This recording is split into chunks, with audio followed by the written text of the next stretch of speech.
Hi friends, இன்றைக்கி காலை tiffin எங்கள் வீட்டில் பாருங்கள், மிளகு பொங்கல் செஞ்சுருக்கேன். மெதுவடை கடையிலேருந்து வாங்கிட்டு வந்துட்டோம். மெதுவடை கொத்தமல்லி தேங்காய் சட்னி. எங்கள் பையன் சாப்பிட ஆரம்பிச்சிட்டான். பொங்கல், மெதுவடை, சட்னி. மதியத்துக்கு இங்கே பாருங்கள் ஃப்ரெண்ட்ஸ், சாதம், புடலங்காய் கூட்டு, கடலைப்பருப்பு, அப்பளம்.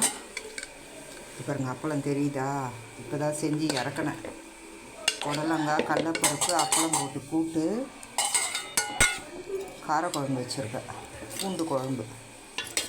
சூப்பராக இருக்கா. வாங்க சாப்பிடுங்க. என்னோடய வீடியோ பாருங்கள், லைக் பண்ணுங்கள், ஷேர் பண்ணுங்கள், சப்ஸ்கிரைப் பண்ணுங்கள், பக்கத்தில் இருக்க பெல் பட்டன் அழுத்தி வச்சுக்கோங்க. சாதம், புடலங்காய் கூட்டு, காரக்குழம்பு.